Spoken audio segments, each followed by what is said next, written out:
This is the Rhythm and Rhymes podcast. I am your host, the King of Black Tees, AJ Hughes. I'm here with my co-host Antonio Hughes. How's it going, bro? You're back. How's it going? Going pretty good, bro. Stuff's going pretty good. I mean, got back from Costa Rica. I was away from Tally for like 2 weekends straight, which was different for me because I hadn't been away for a while. But Costa Rica was good. You know, got to a club out there. That's something I try to do whenever I travel somewhere is get to some of their nightlife, hear what they're listening to.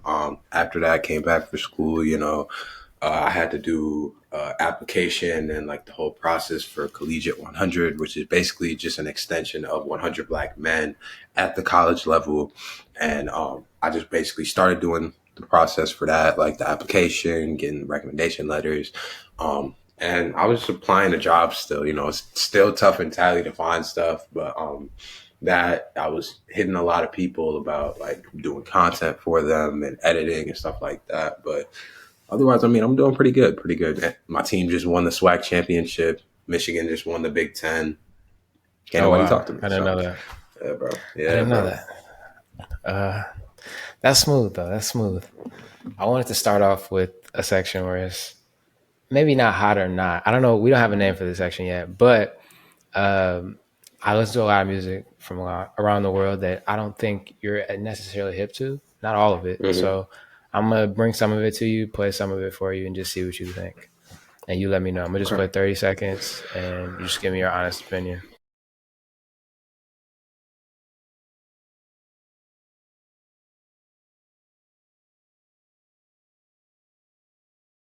What do you think of that?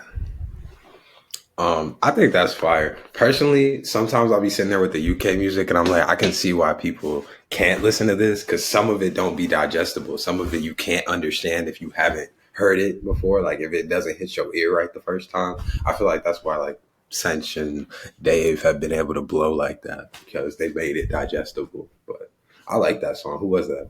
It sounded like, was that Unknown T? I thought I heard him at the beginning. Yeah, it's Unknown T. He does. Unknown T is weird. I love Unknown T, but I feel like he's weird because the way he talk, you could tell the way he raps and the way he talks is just different. Like he says listen after every bar. You know how certain people I say like you feel me or right after I'm talking for a while, and he says that after his raps, and it's weird, but it works because he does it on every song. I don't know, but yeah, that was Homerton. That was Homerton by Homerton B by Unknown T. But I got one more for you. Let's try this one.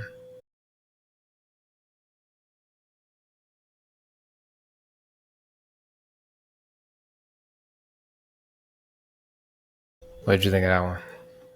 You know what's funny? I heard the beginning of that song and it threw me back to when we was in Jamaica because I heard that in the club, bro. Like I feel like you remember when we saw them dudes dancing like in the middle? I think that was the song they were dancing to. And I heard it at Caribbean Mayhem when I was here, and they were doing like a similar dance too. I think that's the thing with that Vibes Cartel song, but I've definitely heard that before. That's a banger. That's a banger. Yeah, that's Gunman Shift by Skang. Skang is an interesting. He's from I think he's from Trinidad. Don't quote me on that. I'm gonna look it up. But he's one of those artists that doesn't drop like that. Like he just had a show in the UK a couple months ago, like a month or a month and a half ago.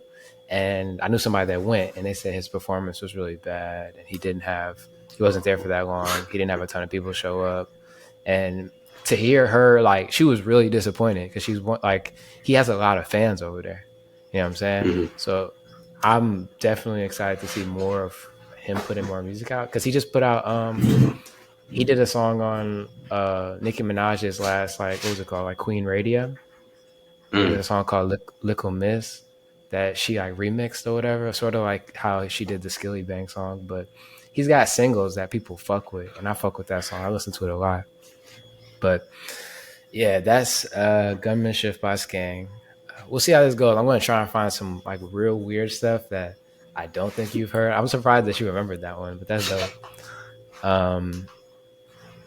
But this week we got Spotify Wrapped.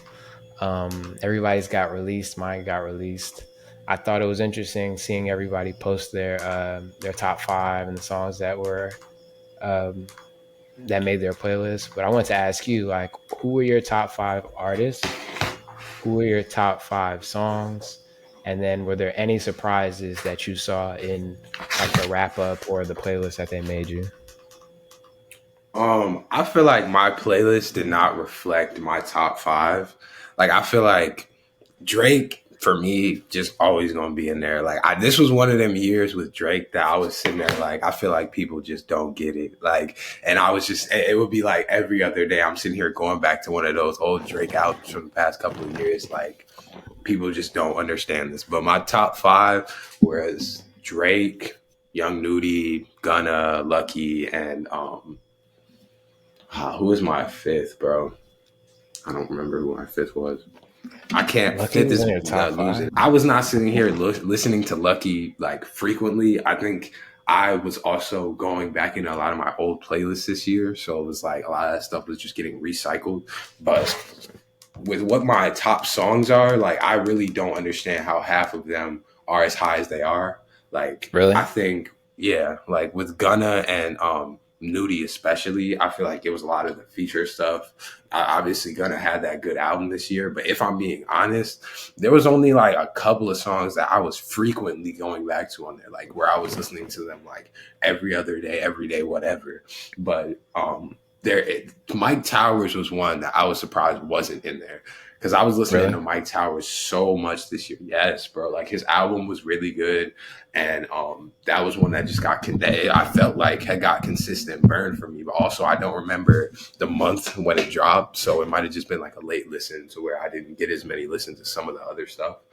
But I don't know. I was really surprised this year. But you said my top five songs too. Um, Yeah. my top song was Aroma Baby by Rema. So that is kind of funny. The Beach by Giveon. That one just kept Oh, coming the up for me. I beaches. don't know That was why. in my top five that was 2020, right? Yeah. Whenever it came out, it was in my top five. Yeah, that there's a song called MRE by Young Nudie, which I'll admit I listened to that a lot because that was like early on in that album that he released this year. So that was up there a lot. Spread Thin by Mariah the Scientist was four. Um, I definitely feel like this was bumping for me like a crazy amount. Like I feel like whenever I would be in the car with a girl or I'm sitting there sometimes even alone, that's just like one you could just go to. Like it's just the easy listen. But my number five was actually by an artist you probably haven't heard of. It's called Third World by Bash for the World. I believe he's from Texas. His style is just super, super unique and his beats are super spacey to me. Like I love what he's doing. He's real. He's really nice. But that was my fifth song up there. So I don't know. I didn't mess with my rap this year. I was kind of hot when I saw it, Yeah. to be honest. Yeah. Nah. Yeah, that's interesting because I feel like there were people on Twitter who had the same gripe I had in the last couple of years because they kept saying that what's funny is the last couple of years Drake was in my top five, and I don't think I played him more in the last 2 or 3 years than I did this year, and he wasn't in my top five this year. I feel like they be fudging some numbers when it come to rap, and sometimes they'll just pick Yeah. people out and like throw it off. So you might be right, like so they might be messing with you. But this year, I feel like mine was honestly pretty accurate, if we're being honest. Like compared Yeah. to the last couple of years. So my top five songs, or my top five artists, I'll start there. Number five was Wizkid, four was Benson, three was Dave, two was J Hus, and one was Burna Boy. And that honestly makes a lot of sense if I'm thinking about what I was listening to. And my top five Yeah. songs, five was Taliban's, four was Loose Emotions by Benson, Taliban was by Byron Messiah, three Declan Rice by Odumodu Block, two Who Told You by J Hus and Drake, and then number one was Sprinter by Dave and Central C. And they said I played that song 111 times this year, and that is accurate. That is accurate. 100% accurate. Probably more, honestly, if we're thinking about YouTube and stuff. Bro, but I was bumping that that's funny. shit. That's crazy. In terms of the songs that were on the playlist, honestly, I wasn't surprised by I was surprised by how much I'm a piano was in there, if I'm being honest, right? So Uncle Waffles was, so if you look at your top 2023 songs, it's in order of the top 100 songs. Yeah. So number 11 for me was Uncle Waffles Peacock Revisit, and then I think I had like 6 or 7 more on my piano songs in here, but I also had some Larry June from The Great Escape that was in here. Omale was in here a lot. Ashake was in here a lot. Rex Life Raj. Who else was in here? Oh, a song that I didn't think would make it, but actually made it was "Brush You" by Rags Original, and then "No L's" by Smino made it too. But Mm. this playlist is honestly basically Afro beats. It's basically Afro beats and UK rap. Ira Star made it. Little Sims made it. Little Sims had 2 songs in here, so this honestly was the best year in terms of representing what I'm actually listening to. So I can say I was happy with the result as opposed to the last couple of years. The last couple of years I was hot. It was on my brother lying to me. Now from like global listening, Sprinter was the number one song to come out of the UK this year, which Ooh. was surprising. Burna Boy was the number one streaming artist in sub-Saharan Africa, um, which I thought was interesting. But this is the second year in a row. Calm Down was the first an African artist led track with 1 billion streams in a year. That's never happened before. And then Kabasa De Small was the most streamed South African artist. He makes Amapiano, and he made my top 100. So I thought those were pretty cool stats. They giving Rema all the awards this year, bro. Calm down, and put this man on the map. If I'm being honest. Yeah, shout out to Selena Gomez, I guess. I don't know. That's what it sounds I like. get, bro. I hope they never collaborate ever again. Wasting my Uh, ears, bro. Try. but yeah, we'll see. We'll see what ends up coming of the rest of the year. I thought it was a good time to start looking at like topics with wrapping up, just because it is getting towards the end of the year, and it feels like we only have one more big release this year. Because I don't think Cardi's releasing, but Nicki drops next week, so I'm excited for that album. Um, but I briefly wanted to get into a music business topic, which I thought made sense for our platform. It was a Billboard article. Shout out to 12 Foot Ladder. You know what I'm saying? Whoever ran that website, y'all got shut down, but y'all came back with a vengeance. You know what I'm saying? Because I'm not paying for Billboard. So shout out to what y'all doing over there. You know what I'm saying? Karol G and BLACKPINK were showing trends of tours changing. Basically, Billboard did like an end of the year recap of the top 100 tours, um, music and otherwise, right? Because I saw some comedy tours in this article, but 2 things that I thought were pretty interesting that came out of this were Blackpink, who is a K-pop group. They had the 10th biggest tour of 2023. They did 148 million in gross sales, and they sold 703,000 tickets in 29 shows. And Carol G was the 11th biggest tour of 2023, and she had 146.9 million in gross sales, and 843,000 tickets in 19,000 shows. They both did stadiums, and they Billboard noted that neither of these acts had number one songs on the Hot 100. They didn't have any Grammy nominations, and they were 2 groups that were non-English speaking. Right. The trend has been that non-English speaking acts are being able to sell more hard tickets, which has been surprising to them, but not surprising to us. Another thing I thought was worth noting was that the age of the average ticket buyer was decreasing dramatically. It was around 40 to 50, and now it's dipping below 30 for a lot of people. I just thought this was interesting. If you look at the genre distribution, we'll put it up on the screen, but I put it in the doc. If you look at rap is only 3% of this of top 100 tours, and Latin is 12%. R&B is 15%. But I thought this was really, really interesting because the music that we're talking about is taking up a small subset of the larger picture of artists that are able to sell as many as they are, right? But I think in the next 5 to 10, we're going to see way more of this, right? I think Karol G and Blackpink are outliers this year, but they said last year that BTS and Bad Bunny were also outliers, right? and we've seen Burna Boy do stadiums this year. So I think it's trending towards the music we're talking about, which is why I thought it was interesting and why I thought it was worth bringing to you. I do think that's interesting. I mean, it kind of makes sense just because, at least with rock and pop, being that white people are still the biggest group, even though minorities are catching up rapidly, rock and pop being the two biggest genres touring wise makes a lot of sense to me, especially with the amount of like legacy acts there are in rock. Like, I feel like every time I would be at Lala and they would have like a Coldplay or Red Hot Chili Peppers that was packed out to the back, 120,000 fans, and they haven't Mm. released albums in forever. So I feel like the legacy touring definitely carries them through. But specifically with Karol G, seeing how her show was, same thing at Lala, it makes a lot of sense to me that she would be able to be one of the biggest tours and the type of show she can put on.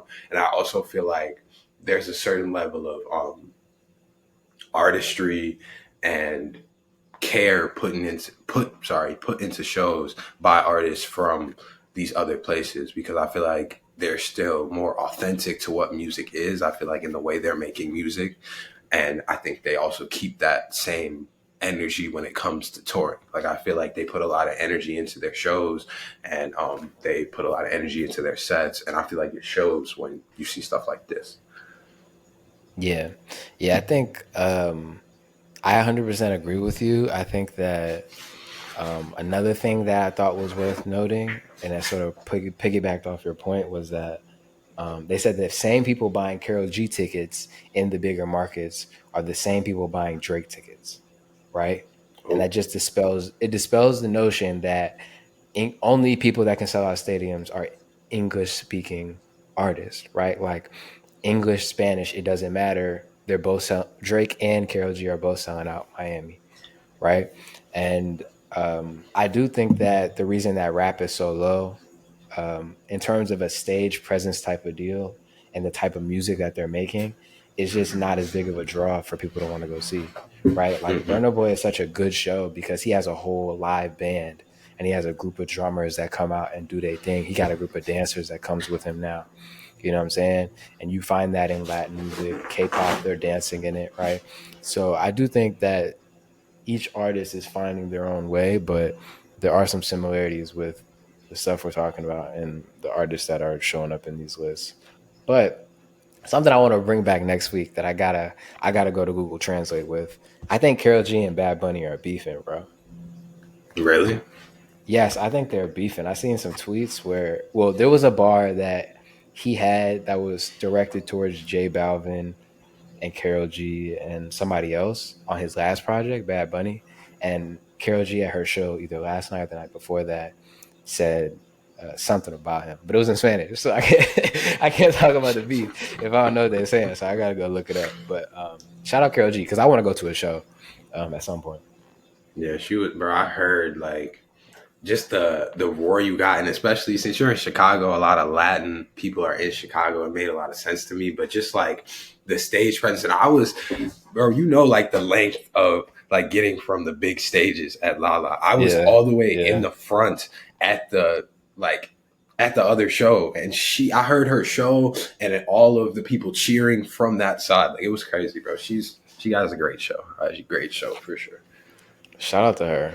But this week, not a ton of music is coming out, which I'm not mad at, just because we're at the end of the year, and it's giving me time to go back to projects that I feel like I didn't listen to enough. But there was a couple of things that Yeah. dropped. First was the feels good tape, the Tribe tape by Feels. Um, I thought this was worth noting because I think Feels has been dropping great music for a while now, right? He dropped Finesse with Benson, which was a smash last year, and I've been keeping my eye on him since then. He dropped a single called YOLO a couple of months ago that I really liked, and on this project, it was a couple of songs that I liked for real, for real. One song that stood out to me was called Joy featuring Olamide. Olamide is killing all his features over the last couple of months. And I think the production on here reminds me a lot of that YOLO record that I mentioned earlier. But if you're looking for some Afro beats, 3 or 4 records that you can just throw in real quick, it's only like 10, 15 minutes. I'll look into that. Of the before I get into any of the other ones, did you hear this one or Tyler's EP? I did hear a little bit of the Pheelz project. I just with Afro beats, bro. I just feel like the reason I'm starting to shift to it more is just the positivity you hear in the music and the topics they choose to speak about. And I feel like when I turned on literally the first song, it kind of picked up my mood for the day. Kind of got me ready to record, to be honest. Like Yeah. I've been tired, but I definitely heard a little bit of it. The Tyla EP I didn't get to get into because I didn't even know she dropped. I feel like I feel like I always have that issue. I miss when people drop because it's not coming Yeah. through like my Spotify or something like that. Okay. Well, I'll briefly talk about it, and um, I don't want to sound like a hater, but I'm gonna talk about it. So Tyla dropped her self-titled EP. You know what I'm saying? Coming off of Water, which was the highest solo charting African single of all time, which was something I read yesterday, which I thought was kind of crazy. Which it's a good record, but the amount of energy I'm seeing around her, um, it just feels too early. You know what I'm saying? It feels too early, and it feels reminiscent of Ice Spice. Of like how when Ice Ooh, Spice dropped initially, it was like she's the next big thing. And now, granted, she's been able to maintain a level of popularity, and she's been putting out solid music for what she makes. Right? Like I was listening to Deli yesterday. Shout out to all the munches out there.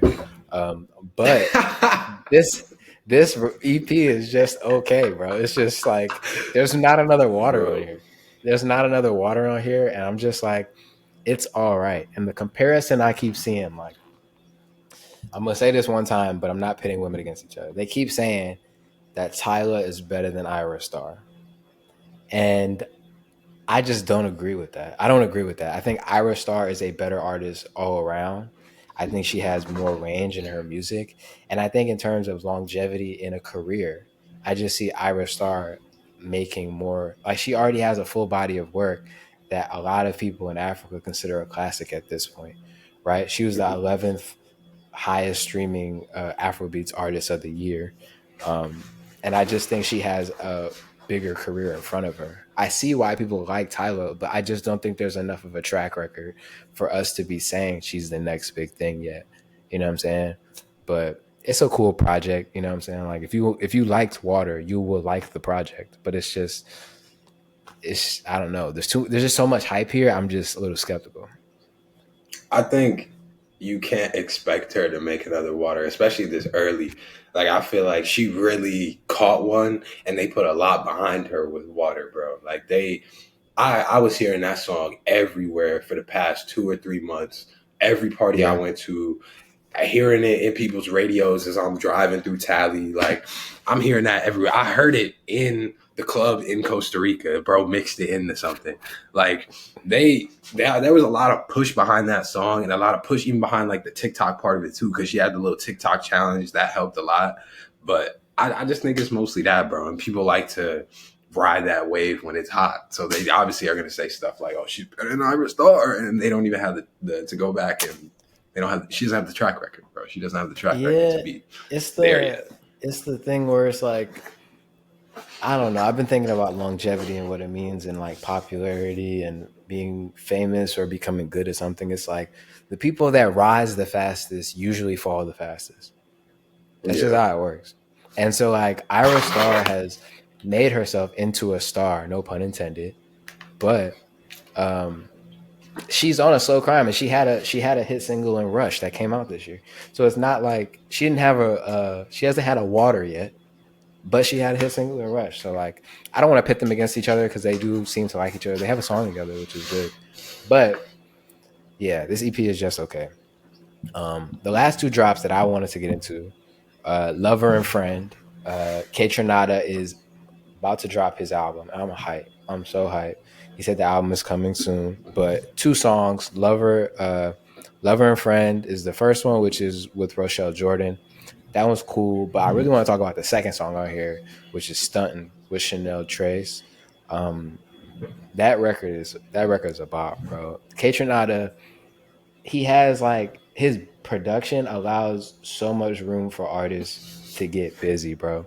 Like, and that song is so crazy. I saw somebody put underneath a tweet about the song that Jay Huss would sound crazy over Kaytranada. And I got to thinking, and that would be nuts, bro. That would be kind of crazy. And I don't know, the two songs, they're cool, but I'm just excited for the album. You know what I'm saying? Because I listened to Bubba, which was his last album, a lot. Yeah, I'm definitely excited for the album too. Like, I don't know if you saw, but I posted the little Twitter thing that he had posted, and I'm definitely excited for it. Like, even coming off that Amine project, like that's one of the projects this year that people were definitely sleeping on. That definitely got burned for me. I'm surprised there wasn't songs from it on my top 100, to be honest. But I'm always down for a Kaytranada project. Like, I felt like that when I heard that song with Mick Jenkins. I can't ever remember the name of that. But I just when I heard him Gray come on it area. at first, yeah, yeah. When I heard him come on it at first, I was like, I don't know how a guy like Mick Jenkins will fit on this, but there's just so much you could do with that because the beats are creative in themselves. Mm-hmm. Yeah, bro. Yeah, bro. Yeah, I will say about that Amine project, I listened to the instrumental of that bitch, bro. I ain't gonna lie. The instrumental better than the regular. Sorry, Amine. I'm not. That's I listen to hate. the instrumental when I work out. It is hate. It is hate, but fuck you. Last single I had on here was Mama's Boy by Cranium. I'm not, I'm gonna say I'm not anti reggae, but I gotta be in the mood to listen to reggae or reggae artists. And this one just caught me at the right time. It's a good song. You know what I'm saying? It's good songwriting. It's just well put together, and I just think it's worth going to check out if you like reggae. If you're looking for something new, you know what I'm saying? Cranium is he's very consistent in what he does. He doesn't really make bad music. So Okay. I'm gonna definitely go check that out. I actually got a reggae song for my song of the week this week, so see if you like okay. that one. Did you have any new music that came out for you that I might have missed, or is it a pretty slow week for you?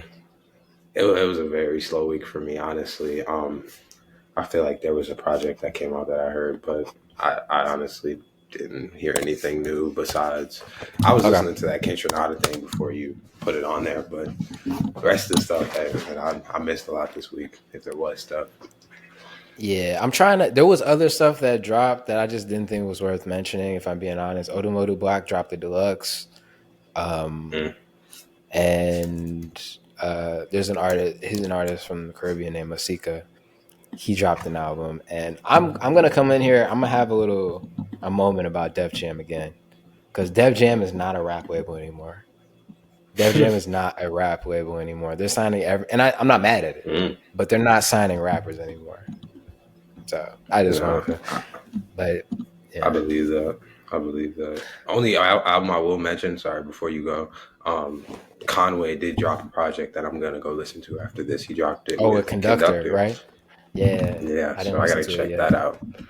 Gotta check Okay, that out. bet. Yeah, we gotta check that out. But song of the week. This is a pretty short episode this week. I think do want to mention next week we're doing. Can you do top 10 albums of the year? Or you want to do 5? I think I could do 10, but what you think? I could do 10. I just need to do it through the week. I could do 10 for sure.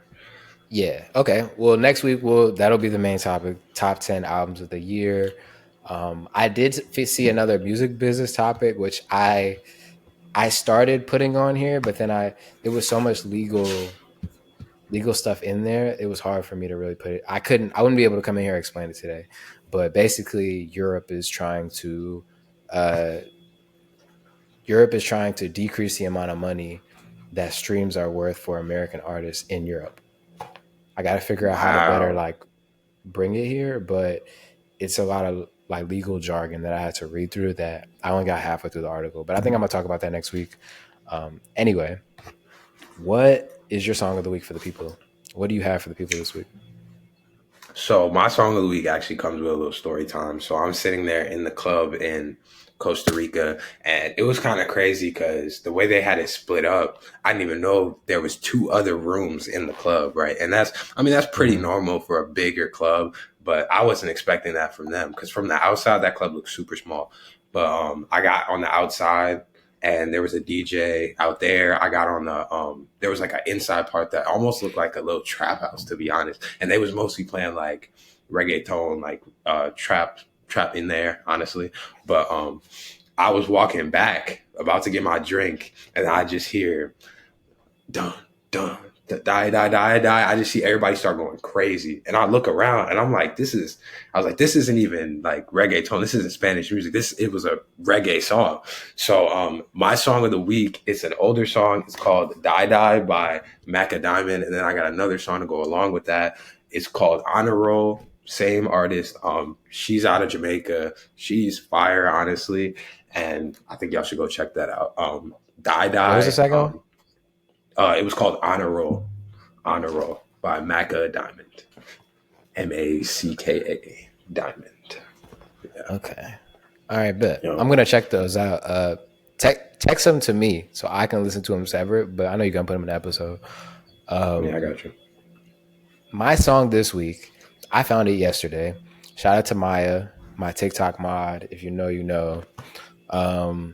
It's called Freak by Imani Ray and Patrice Roberts. It is a power soca song. And I've said on here before, I got to be in the mood to listen to soca. And she just caught me at the right moment with this song. And it's actually fire. Patrice Roberts is a legend, from what I'm told. I haven't listened to enough music to say she's a legend to me. But everybody I know that listens to soca and Caribbean music says she's a legend. So definitely go check that out. Freak by Imani Ray and Patrice Roberts. That's it. That's all we got for y'all this week. We are trying some new things. Next week, I'm going to try and get some music history in here, try another segment. I'm going to find some new songs for you too. We'll see. But we will see y'all next week.